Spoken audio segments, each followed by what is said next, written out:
A tecnologia da informação no Espiritismo. Rodrigo Félix da Cruz. Dedicatória e agradecimentos.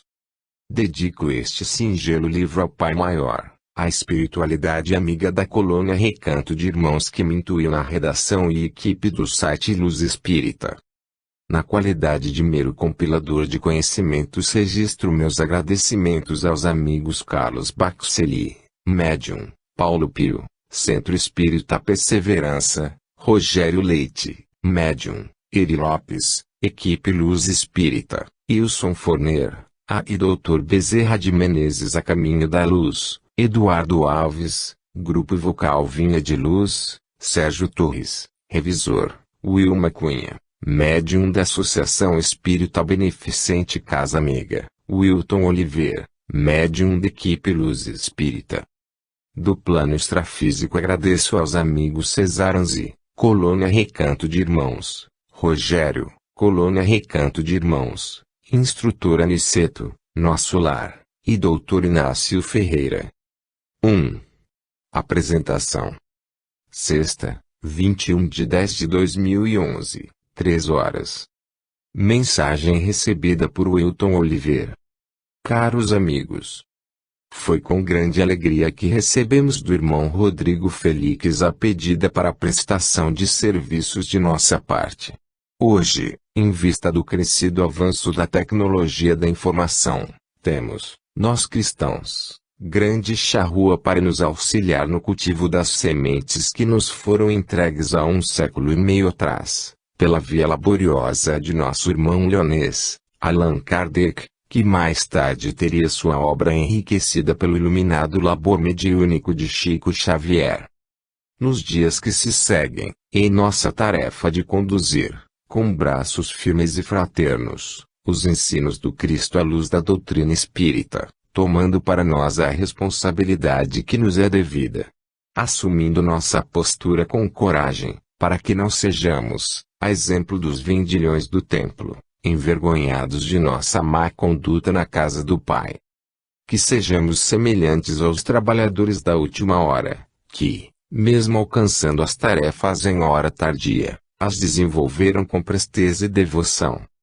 Sendo assim, meus amados irmãos, recebamos com amor as emendas divinas e opulento auxílio que este material nos oferta, conduzindo-nos a uma reflexão única, a de que manter as tarefas espíritas circunscritas às paredes dos núcleos assistenciais seria colocar um grande luzeiro sobre o escuro véu de nossa ignorância doutrinária. Cesaranzi, Colônia Recanto de Irmãos. 2. Introdução. A maior caridade ao Espiritismo é a sua divulgação. Emmanuel. Século XXI, período de grande evolução tecnológica digital. Evolução que não está restrita apenas aos equipamentos, atingindo também os usos e costumes dos povos. Atualmente vivemos em um mundo globalizado no qual as mais diferentes culturas se relacionam não apenas por meio do comércio, como também por meio da internet e com todos os seus recursos. Com o advento da internet, o conhecimento não ficou apenas restrito ao tradicional livro impresso. Novas formas de transmissão de conhecimento surgiram por meio das chamadas mídias, televisão, rádio, música, cinema, que foram reunidas em um único canal, a internet. O objetivo deste ensaio é defender a ideia de que neste terceiro milênio o espiritismo não pode ficar restrito apenas à casa espírita. A doutrina dos espíritos deve ser divulgada à sociedade, difundindo-se para todo o mundo, e para cumprir este trabalho temos a tecnologia da informação como importante ferramenta. 3. Breve história da transmissão do conhecimento. Para fins didáticos podemos dividir a história da transmissão do conhecimento em 3 importantes períodos: período da transmissão oral, período da transmissão escrita e período da transmissão multimídia. Tais períodos fizeram a evolução do conhecimento mítico para o conhecimento racional e globalizado. O período da transmissão oral. O homem é um ser social por excelência. Desde seus primórdios sempre teve a necessidade de se reunir com seus semelhantes para compartilhar experiências, ou seja, para transmitir sua cultura. Em regra, o ser humano nunca conseguiu ser feliz em solidão, de modo que relacionar-se é uma necessidade intrínseca para sua identidade e sobrevivência. Cultura, por sua vez, constitui-se o conjunto de saberes e expressões de um grupo, povo ou nação. O que perpetua a cultura é sua transmissão de geração a geração, formando um cânone de tradições. Desde os períodos mais remotos da pré-história, o homem se reuniu em clãs, passando a formar tribos, para depois formar as primeiras civilizações. Assim, o que dava sentido aos primeiros ajuntamentos era justamente a transmissão de conhecimentos. A primeira forma de transmissão de conhecimentos foi a transmissão oral. Conhecimentos básicos sobre a obtenção de alimentos, técnicas de sobrevivência, relacionamento interpessoal e religião eram passados de pai para filho. Informações sobre os cuidados do lar e da prole, por sua vez, eram passados de mãe para filha. Esse conjunto de saberes constitui a tradição oral, que foi progressivamente evoluindo para formar o mito, que era um conjunto de alegorias, deuses e semideuses que traziam em si diversos ensinamentos. O mito foi o primeiro mecanismo criado para a memorização de conhecimentos da tradição oral, pois era composto por um conjunto de ritos ou narrativas. A tradição oral mítica era um saber simples e organizado por meio de lendas que facilmente eram passadas de geração a geração de forma democrática, atingindo todos os membros do grupo social.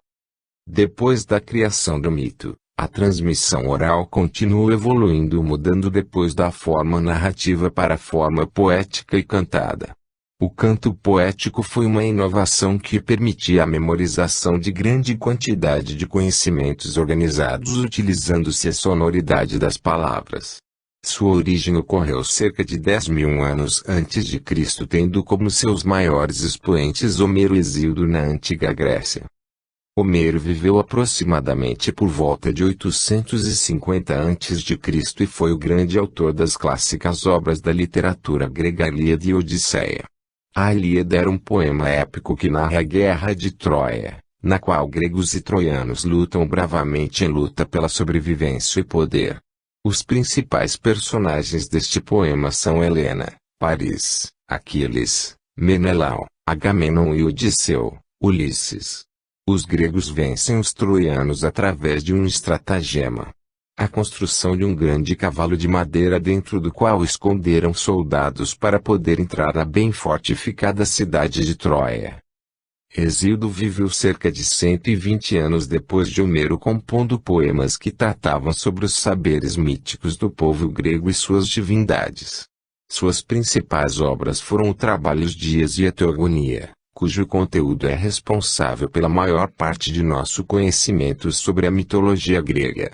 Seus principais personagens foram os titãs, Cronos, os deuses do Olimpo, Prometeu e seu irmão Epimeteu. O período da transmissão escrita. O homem, além de ser social por excelência, carrega dentro de si grandes potencialidades e o germen da evolução. O ser humano sempre buscou a inovação. Tão grande era a preocupação com a transmissão do conhecimento, que se percebeu que a forma oral era precária, pois sempre havia o risco do esquecimento, e por isso, o homem procurou criar sistemas para registrar o conhecimento. Desde os tempos mais remotos da pré-história, o homem fez uso da pictografia, que eram as pinturas e gravuras feitas em rochas e cavernas.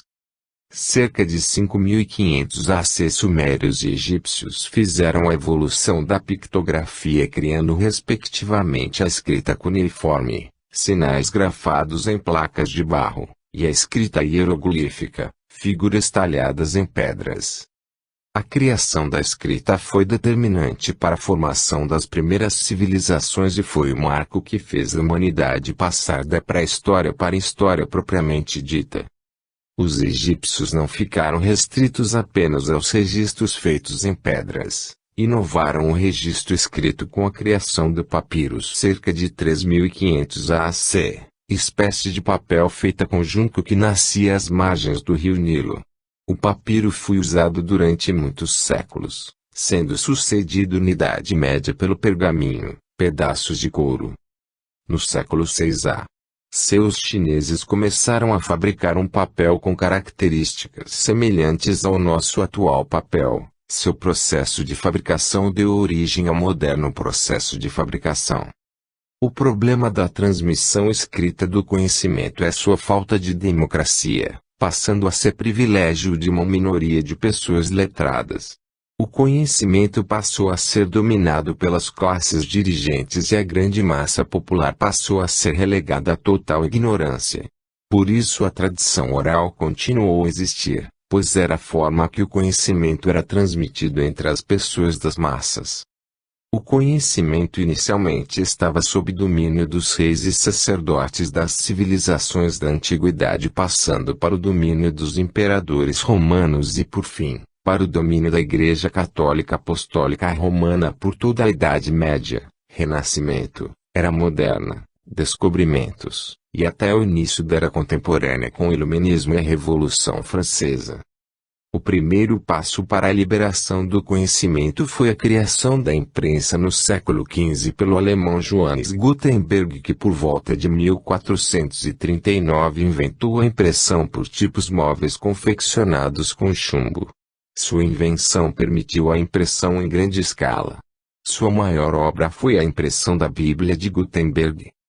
Com a imprensa o conhecimento começou a ter maior divulgação, no entanto, ainda estava restrita a pequenos grupos de intelectuais.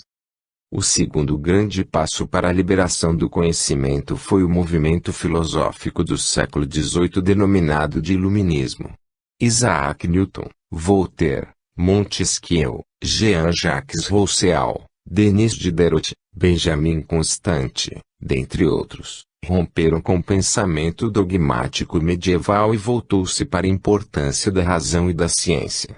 Todo conhecimento deve ser baseado por meio da filosofia aliada à ciência. Os iluministas questionaram o poder imperativo da Igreja e da monarquia em apoio à crescente burguesia que buscava maior espaço na sociedade.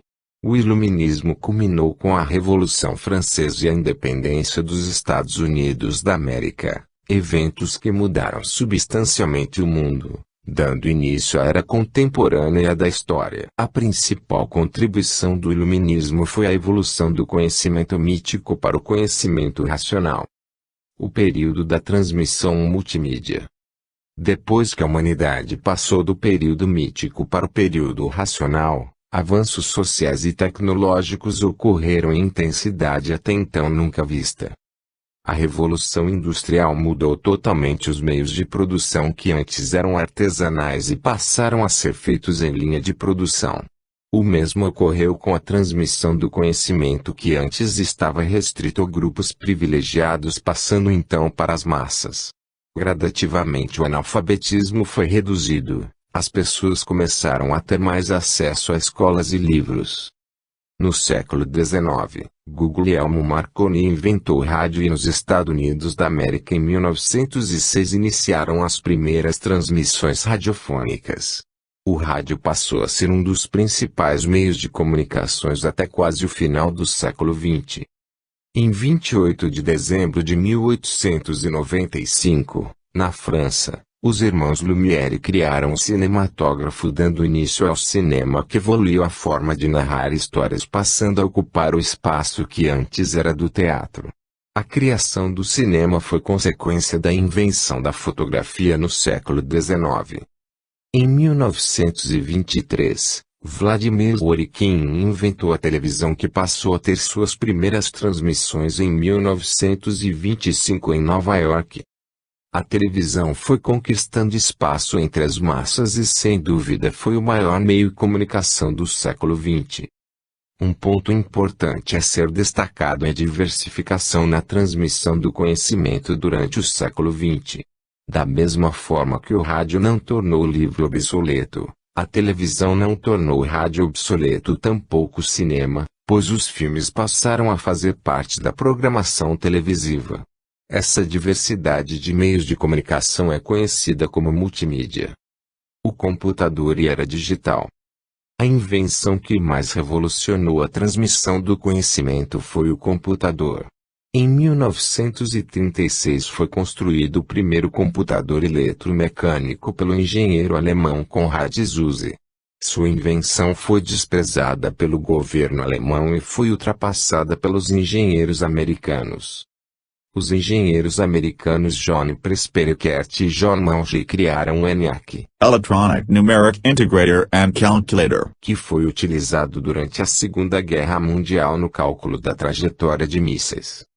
Os computadores foram pouco a pouco sendo aprimorados, diminuindo seu tamanho e aumentando sua capacidade de processamento e armazenamento de dados.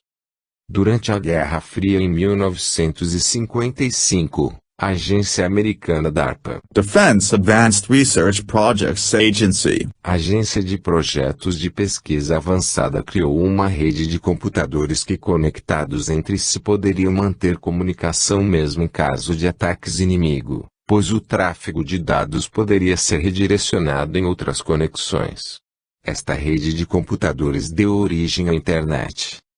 Até 1970 os grandes computadores, mainframes, dominavam o mercado. Então foram criados os primeiros PCs, computadores pessoais.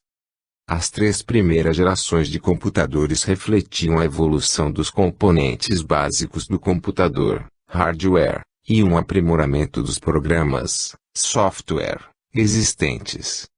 Os computadores de primeira geração, 1945 a 1959, usavam válvulas eletrônicas, quilômetros de fios, eram lentos, enormes e esquentavam muito. A segunda geração, 1959 a 1964, substituiu as válvulas eletrônicas por transistores e os fios de ligação por circuitos impressos, o que tornou os computadores mais rápidos, menores e de custo mais baixo. A terceira geração de computadores, 1964 a 1970, foi construída com circuitos integrados, proporcionando maior compactação, redução dos custos e velocidade de processamento da ordem de microsegundos. Tem início a utilização de avançados sistemas operacionais. A quarta geração, de 1970 até hoje, é caracterizada por um aperfeiçoamento da tecnologia já existente, proporcionando uma otimização da máquina para os problemas do usuário, maior grau de miniaturização, confiabilidade e maior velocidade, sendo da ordem de nanosegundos, bilionésima parte do segundo. O termo quinta geração foi criado pelos japoneses para descrever os potentes computadores inteligentes que queriam construir em meados da década de 1990. Posteriormente, o termo passou a envolver elementos de diversas áreas de pesquisa relacionadas à inteligência computadorizada, inteligência artificial, sistemas especialistas em linguagem natural. Mas o verdadeiro foco dessa ininterrupta quinta geração é a conectividade, o maciço esforço da indústria para permitir aos usuários conectarem seus computadores a outros computadores. O conceito de supervia da informação capturou a imaginação tanto de profissionais da computação como de usuários comuns. A conectividade ocorreu efetivamente a partir de 1988, quando a internet começou a ser aberta para fins comerciais. Atualmente a internet interliga o mundo inteiro, um mundo novo globalizado onde os povos se comunicam e fazem negócios, salvo poucas exceções em países sob regimes totalitários. Após o advento do computador e internet, a humanidade deixou a era analógica para entrar na era digital, na qual tudo é conectado via informática. A partir de então o conceito de multimídia cresceu, pois todas as formas de transmissão de conhecimento passaram a ser centralizadas pela tecnologia da informação. O gerenciamento, bem como a manutenção deste tráfego de dados por meio da informática para os mais diversos fins, passou a ser chamado de tecnologia da informação. A evolução da informática não ficou apenas restrita ao computador pessoal e ao conceito de multimídia. Foi criado o conceito de interatividade, que é um conceito que quase sempre está intrinsecamente associado às novas mídias de comunicação, podendo ser definida como uma medida do potencial de habilidade de uma mídia permitir que o usuário exerça influência sobre o conteúdo ou a forma da comunicação mediada. Justamente na aplicação desse potencial de interatividade, os PCs estão sendo sucedidos pelos notebooks e netbook, que são computadores portáteis e de tamanho reduzido, que hoje equivale ao tamanho de uma agenda, pelos quais o usuário pode acessar a internet em qualquer lugar.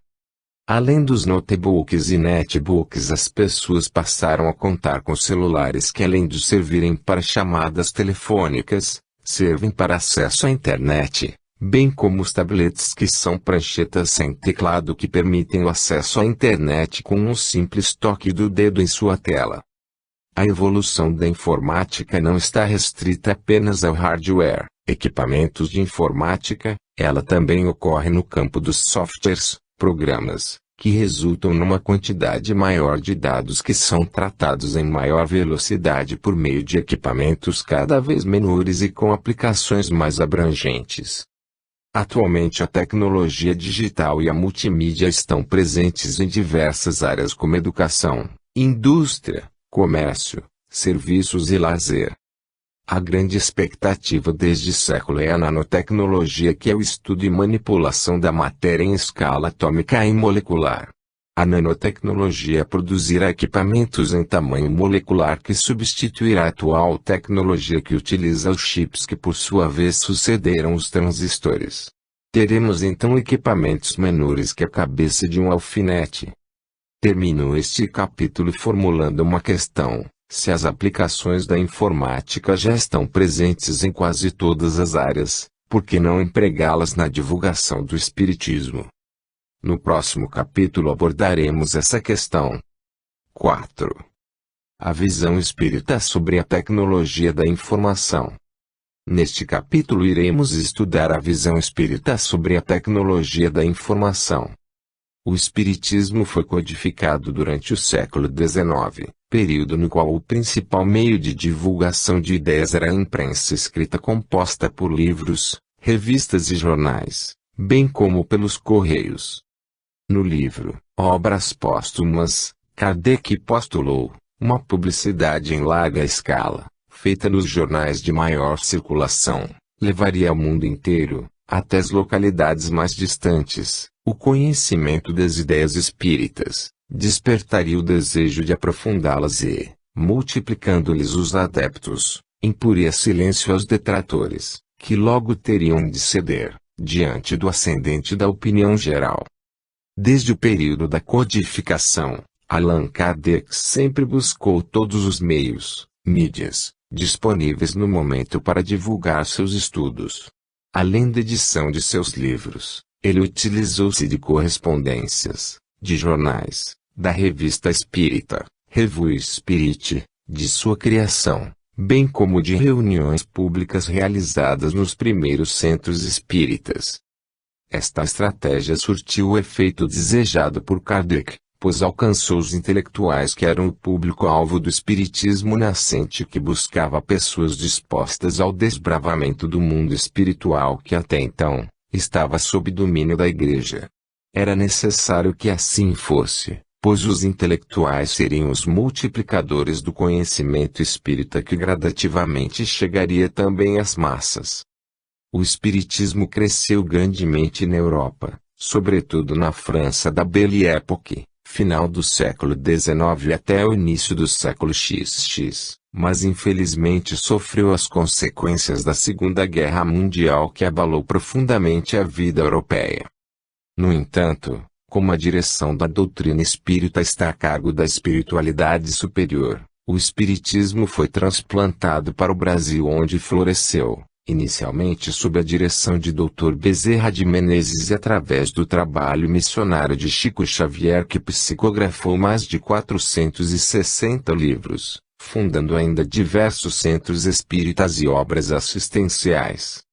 Na obra da Lavra Mediúnica de Chico Xavier, O Consolador, pg. 255, De autoria do Espírito Emmanuel temos, hoje, contudo, que os espiritistas sinceros, esclarecidos no Evangelho, procurem compreender a feição educativa dos postulados doutrinários, reconhecendo que o trabalho imediato dos tempos modernos é da iluminação interior do homem, melhorando-se-lhe os valores do coração e da consciência. Depois do trabalho de Dr. Bezerra de Menezes e Chico Xavier, o Espiritismo deixou de ser uma doutrina para intelectuais, passando a ser uma doutrina do povo.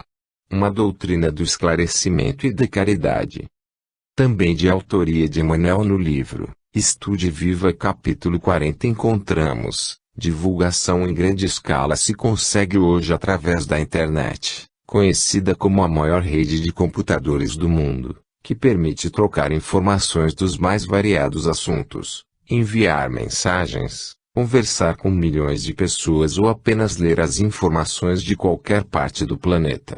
Em face disso, cremos que ela tem um papel mais importante na divulgação do espiritismo contemporâneo, até porque recordemos que o espiritismo nos solicita uma espécie permanente de caridade, a caridade da sua própria divulgação.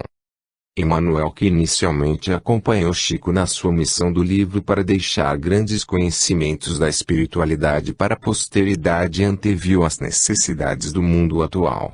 O público do século XX ainda buscava a informação nos livros, porém, o público do século XXI não está restrito ao livro na busca de informação.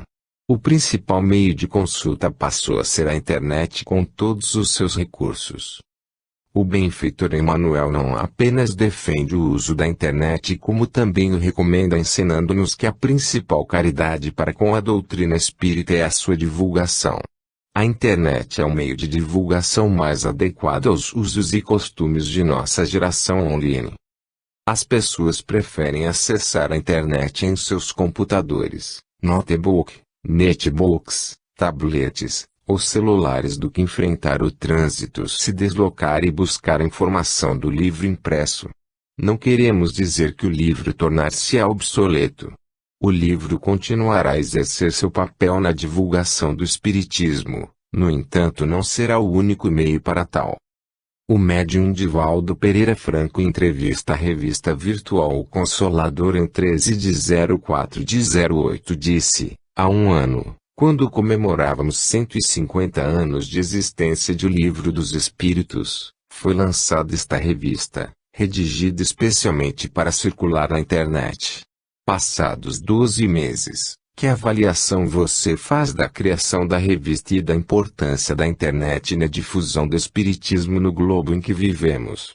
Recordo-me com imenso júbilo da planificação do primeiro número da nossa cara revista eletrônica e acompanhei o seu processo de crescimento e de qualidade, graças à cooperação de novos articulistas, entrevistados e à segura direção dos caros Astolfo e José Carlos.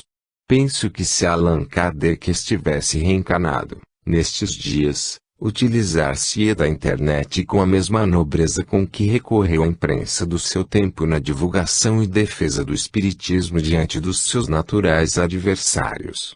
A internet, como tudo que o homem toca e corrompe infelizmente, tornou-se veículo de informações incorretas, de agressões, de desmoralizações, de infâmias, de degradação e de crime.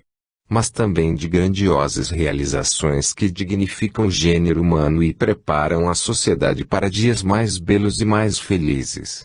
Nesse sentido, a revista vem realizando o seu papel de difundir o espiritismo com elegância, nunca se permitindo vulgaridade, qualquer tipo de arrogância ou de combate inútil, fiel aos postulados da codificação. Parabéns à revista eletrônica, aos seus diretores e a todos os seus cooperadores.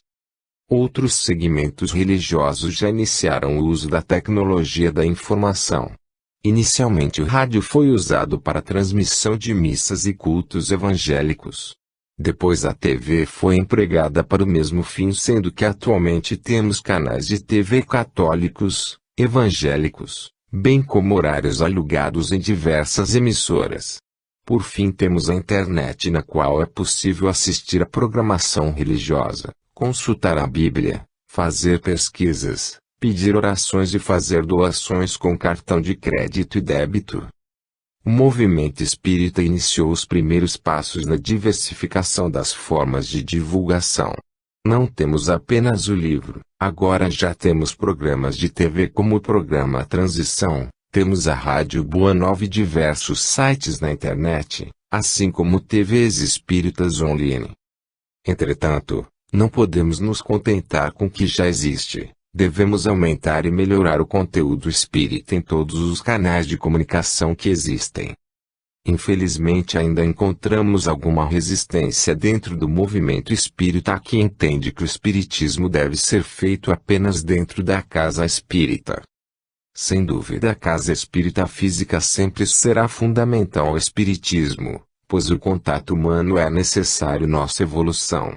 Mas por que não podemos reforçar esse trabalho da casa espírita física com o trabalho da casa espírita virtual que por sua vez atingirá públicos antes inacessíveis? Atingirá pessoas que vivem até mesmo em locais que nunca se ouviu falar do espiritismo. A casa espírita virtual exercerá importante papel neste século XX e será um posto de apoio à casa espírita física. O espiritismo é uma doutrina dinâmica que não ficará estagnada, antes evoluirá juntamente com os usos e costumes da humanidade e se adaptará às novas necessidades. 5.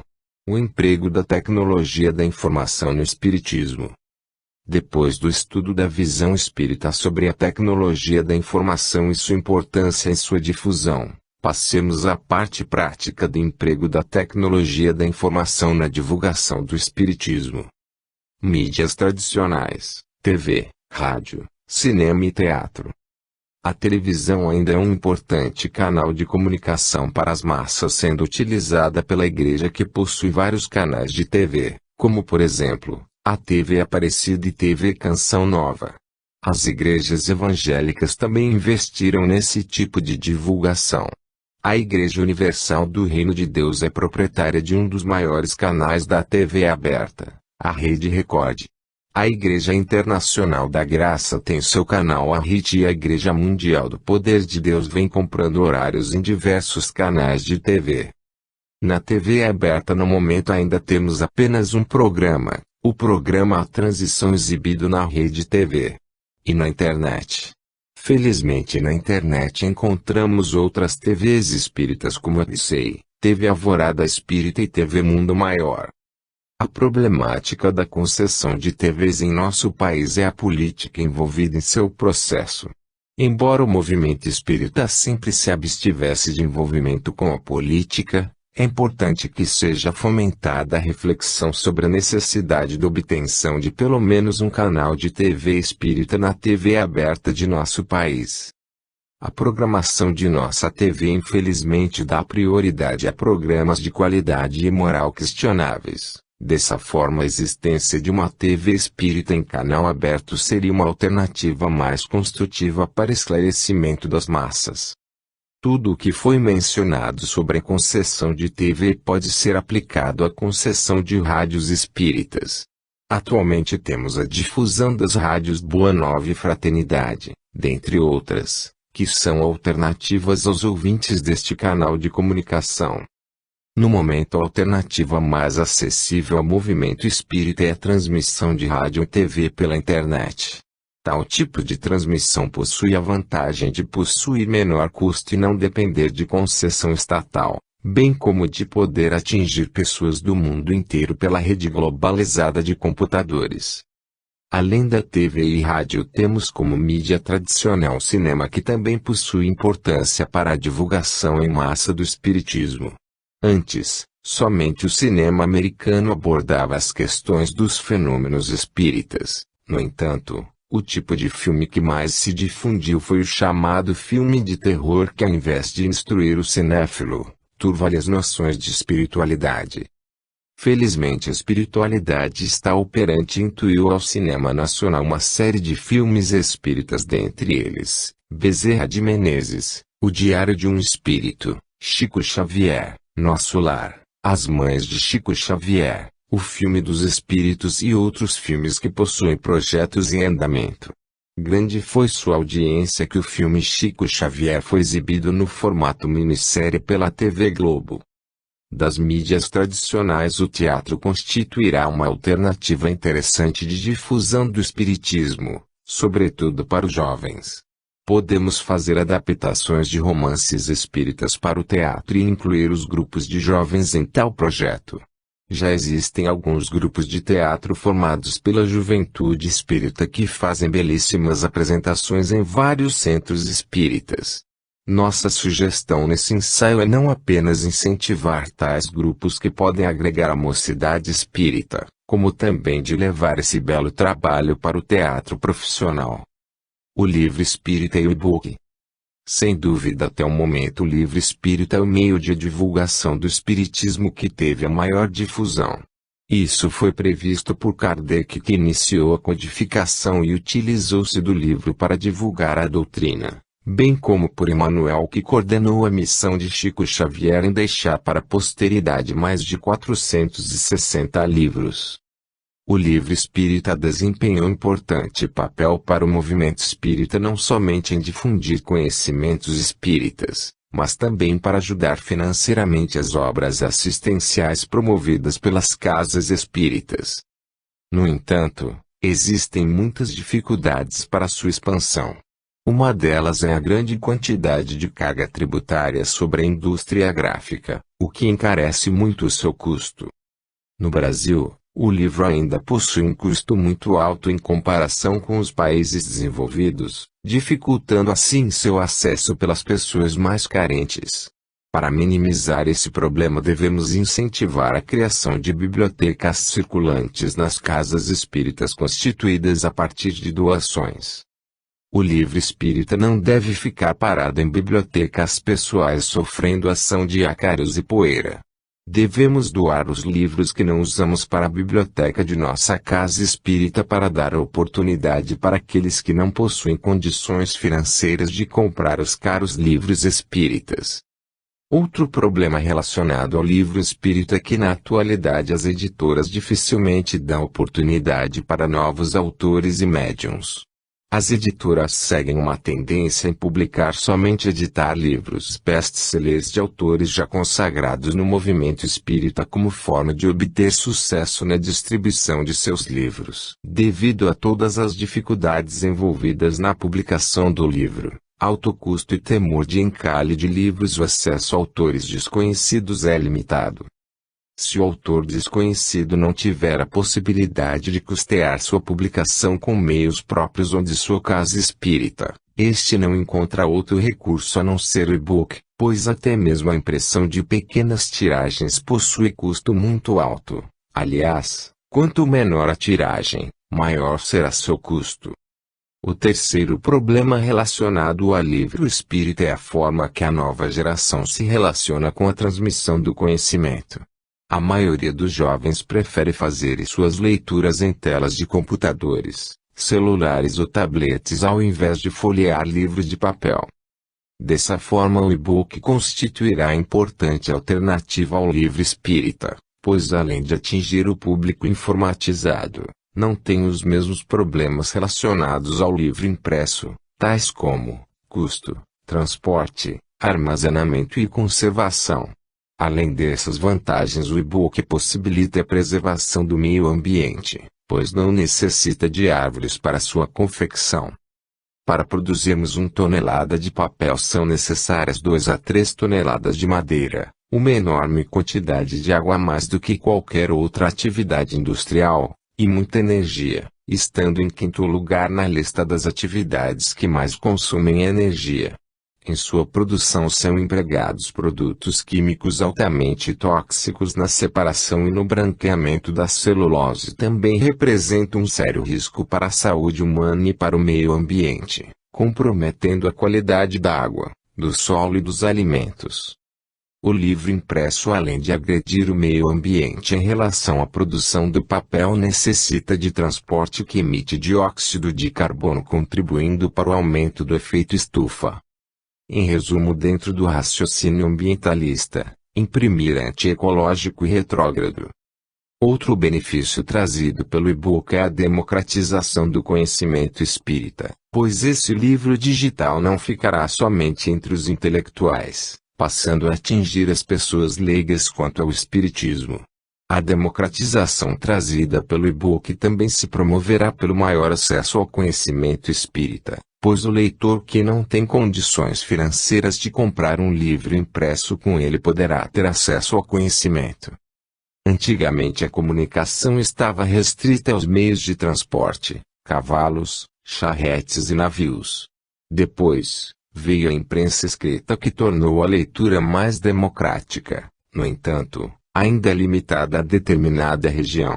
Após a invenção da imprensa escrita, o livro impresso ganhou espaço. A doutrina espírita utiliza esse recurso há 150 anos e nos limitamos a nos comunicar apenas pelo livro. Com o advento da internet, podemos divulgar arte, esporte, ciência, filosofia, tudo o que quisermos. Por isso não há mais a necessidade de se produzir papéis. Tal tecnologia ainda é nova, mas será de uso comum a todos. O e-book espírita poderá ser lido em qualquer hora e em qualquer lugar do mundo, pois sua difusão pelo mundo será mais rápida e simples, não sofrendo as mesmas barreiras impostas à exportação do livro espírito impresso. Defendemos a tese de que breve o e-book exercerá importante papel em nossa missão brasileira de ser o coração do mundo, pátria do Evangelho. Nossa missão é difundir a doutrina espírita cristã para todo o mundo e o e-book poderá ser distribuído livremente pela internet a todos os lugares. Alguns poderão ser refratários ao e-book alegando que ele destruirá a indústria gráfica da mesma forma que a música em formato MP3 e pirataria deram grande golpe na indústria fonográfica. Isso não ocorrerá, pois o 400 não deixou de existir com a pirataria e a música em formato MP3 compartilhada na internet. O livro impresso e o e-book coexistirão para atender a públicos diferentes. Outros dirão que os recursos oriundos da venda dos livros impressos farão falta às obras assistenciais. Nesse ponto remeto o leitor ao nosso e-book, A Manutenção da Casa Espírita, distribuído gratuitamente no site www.luzespirita.org.br, seção Sala de Leitura no qual abordamos esse tema. No entanto, podemos dizer que diante do alto custo de produção do livro espírita, as margens de recursos que são obtidas pela sua venda são pequenas e podem ser obtidas de outras formas, doações, subscrições, eventos, festas e etc. Além disso, será mais ético pelo movimento espírita distribuir o conhecimento sem custos para o leitor. O movimento espírita já está mais amadurecido para entender que mais importante que o recurso obtido pela venda do livro é a difusão da doutrina consoladora que poderá ajudar a humanidade a alcançar sua regeneração.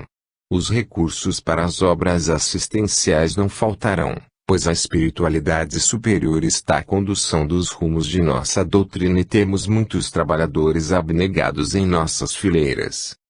Dai a César o que é de César e a Deus o que é de Deus, nos ensinou Jesus.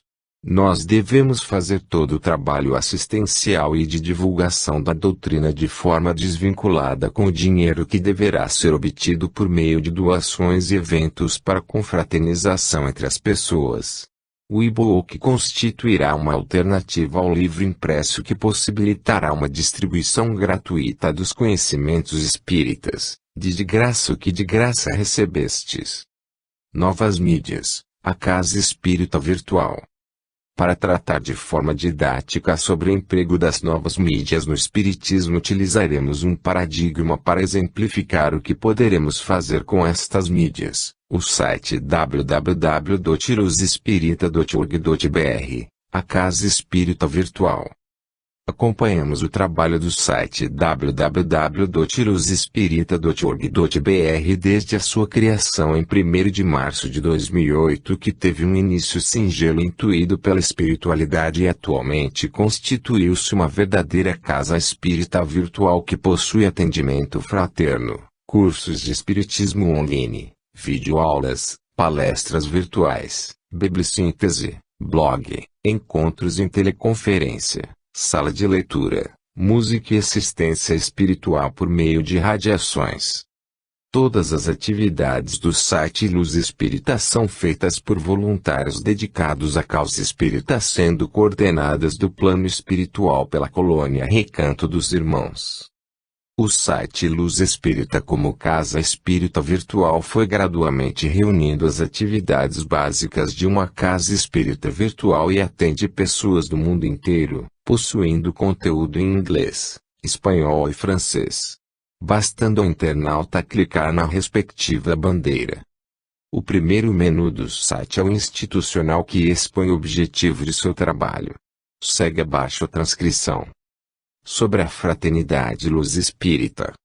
O portal Luz Espírita é uma fraternidade virtual sem fins lucrativos, movida pelo trabalho de estudo e divulgação da doutrina espírita, espiritismo além da confraternização entre todos aqueles que ensejam esses mesmos objetivos, com ênfase na utilização da internet, como meio de promoção e distribuição de mídias doutrinárias e aproximação de recursos humanos. A equipe Luz Espírita é formada por voluntários independentes ou ligados a determinadas instituições espíritas, absolutamente sem nenhuma compensação financeira, e que, com muito carinho e abnegação, se dispõem a compartilhar com todos as graças alcançadas com consolo e iluminação que o Espiritismo, esta filosofia maravilhosa, nos proporciona. Ela conta com a sustentação espiritual dos espíritos amigos da colônia Recanto de Irmãos. Entre outras atividades, essa estância dispõe de um posto de pronto-socorro espiritual, um amplo laboratório de estudos da ciência da evolução e um grande estúdio artístico, recursos esses voltados para o apoio aos diversos núcleos de trabalhos espíritas na Terra, tal como Luz Espírita. Esta fraternidade é promovida pelo MEI Movimento Espírita de Integração, tendo como associadas as instituições espíritas. Explore o site, conheça nosso trabalho, participe dos nossos eventos e junte-se a nós nesta seara do Mestre Jesus. O segundo menu do site é o curso online, onde o internauta encontra à sua disposição 2 cursos: o Espiritismo, estudo sistematizado, curso básico de Espiritismo composto de 4 módulos, no qual o aluno é acompanhado por um monitor voluntário, recebe lições escritas ou em áudio, participa de encontros virtuais e tem à disposição biblioteca online do site.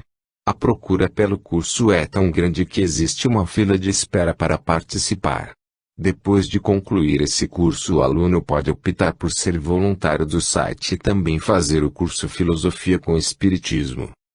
Esses cursos à distância são ideais para pessoas que não possuem disponibilidade de tempo para frequentar um curso presencial e para pessoas que querem seu primeiro contato com o Espiritismo sem precisar adentrar uma casa espírita, pois infelizmente, ainda existe preconceito religioso com nossa doutrina, que muitas vezes é taxada como bruxaria e coisa do mal por pessoas que desconhecem nossos princípios.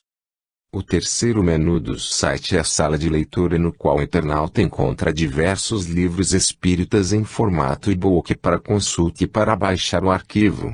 Trata-se de importante iniciativa de democratização do saber espírita, pois todos os livros estão disponíveis para livre consulta.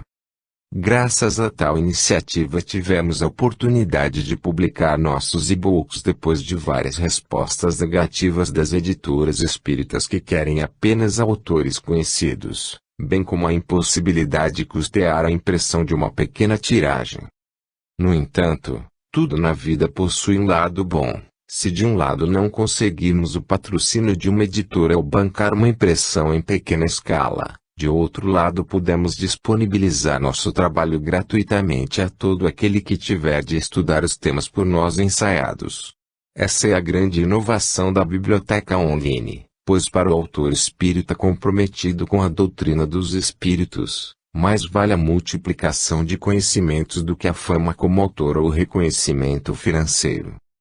Registramos aqui nossa gratidão ao site www.luzespirita.org.br por apoiar o nosso trabalho, dando-nos oportunidade de publicá-lo. O quarto menu do site é Eventos, no qual encontramos a divulgação dos eventos do Movimento Espírita ao longo do ano. Constitui-se de gratuita e eficiente forma das casas espíritas divulgarem seus trabalhos. O quinto menu é Extras, no qual encontramos o painel da música espírita, link no qual podemos baixar músicas em formato MP3, letras de músicas com cifras para violão, teclado e cavaquinho. É um espaço destinado para o trabalho de musicoterapia no espiritismo. No quinto menu temos também podcast, Luz Espírita, onde encontramos uma coletânea de narrativas sobre variados temas que nos convidam à reflexão. Trate-se de um link destinado aos articulistas do movimento espírita. Temos ainda o link endereço das casas espíritas para consulta, encontro online para participar de reunião com a equipe Luz Espírita, por meio de palestras, entrevistas e debates com a interação de todos os participantes. E por fim, o link Videoaulas, Aprendendo com o Espiritismo, onde é disponibilizado mais uma mídia para aprendizado do Espiritismo. O sexto menu do site é o contato, composto dos links Entre em contato conosco, para críticas, sugestões e observações, link Programa e Radiação Fraterna, para pedir vibrações na assistência espiritual, link Newsletter, Informe Luz Espírita, para o recebimento de notícias relativas ao site e ao movimento espírita por e-mail, e por fim, o link Encontro Online Luz Espírito, qual aqui transcrevemos. Venha participar do nosso encontro online, Luz Espírita. Com a participação da equipe Luz Espírita, monitores e alunos do nosso curso online, amigos e convidados, promovemos reuniões em tempo real, com palestras, entrevistas, debates e estudos em geral sobre variados temas e interação de todos os participantes. Todas as terças e quintas, a partir das 21h. Horário de Brasília. Programação: a cada encontro o grupo aborda um tema, conceitos doutrinários, atualidades, etc., entrevista, palestra, que os próprios participantes sugerem. Como participar? Você também pode participar dos nossos encontros com perguntas e comentários. Para tanto, basta fazer um cadastro, totalmente gratuito, criar uma conta pessoal com nome e senha, e entrar na Sala Luz Espírita por uma das seguintes formas. Instalando o programa AppleTalk em seu computador, recomendado. Acessando a sala diretamente pelo nosso site, saiba como aqui. Siga as instruções na página a seguir. Entrar na Sala Luz Espírita. Além dos 6 menus descritos, o site Luz Espírita possui ainda um blog denominado Espiritismo em Movimento, um espaço destinado para divulgação de notícias, eventos, atualidade e temas importantes para a doutrina espírita.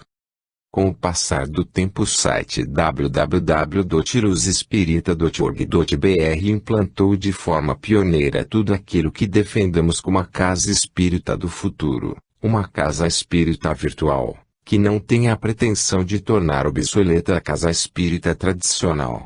Seu objetivo é ser um posto avançado da espiritualidade e auxiliar a casa espírita tradicional para atingir outros públicos que antes não eram alcançados. Para isso reuniu todas as mídias existentes em um único canal, a internet, possuindo potencial para agregar mais recursos no futuro. Diante de tudo que foi exposto, deixamos este site como modelo para nossa proposta de emprego da tecnologia da informação no Espiritismo. A transcomunicação instrumental. Não poderíamos encerrar um ensaio sobre a tecnologia da informação no Espiritismo sem comentar sobre as importantes pesquisas no campo da transcomunicação instrumental. A transcomunicação instrumental ou TCI, comunicação transcendental, é a gravação de vozes e manifestações do plano espiritual. Iniciou-se em 12 de junho de 1959 pelo cantor e pintor sueco Fredrik Jurgenson com gravações de vozes do mais além feitas em fitas magnéticas. Jurgenson registrou vozes que lhe diziam: "Estamos vivos, Fredrik, os mortos estão vivos, somos mortos, mas os mortos são homens", etc. Passou a dialogar com as vozes e conseguiu inúmeras gravações, do que lhe atribuiu serem de conhecidos amigos e parentes seus já falecidos. Atualmente existem softwares específicos para obtenção de gravações com qualidade superior às feitas em fita magnética. O estudo da TCI é de grande importância ao espiritismo, que também possui em suas raízes o aspecto científico. Quando a ciência aceitar a comprovação de que podemos nos comunicar com o mundo maior não apenas por meio de fenômenos mediúnicos, como também por meio de aparelhos, teremos uma verdadeira revolução em nossa forma de lidar com a vida. A transcomunicação instrumental foi citada no livro Nosso Lar, psicografado por Chico Xavier, capítulo 48, Culto Familiar. Talvez que a praticantes do espiritismo não fosse tão surpreendente a reunião a que compareci, em casa de Lísias. Aos meus olhos, porém, o quadro era inédito e interessante. Na espaçosa sala de estar, reunia-se pequena assembleia de pouco mais de 30 pessoas. A disposição dos móveis era mais simples. Enfileiravam-se poltronas confortáveis, 12 a 12 diante do estrado, onde o ministro Clarencio assumira a posição de diretor, cercando-se da senhora Laura e dos filhos.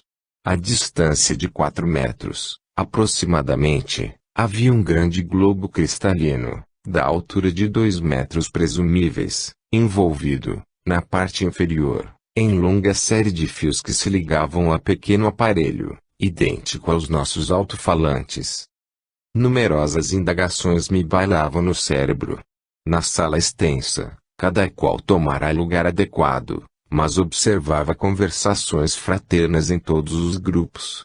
Achando-me ao lado de Nicolas, antigo servidor do Ministério do Auxílio e íntimo da família de Lísias, ousei perguntar alguma coisa. O companheiro não se fez rogado e esclareceu. Estamos prontos, contudo, aguardamos a ordem da comunicação.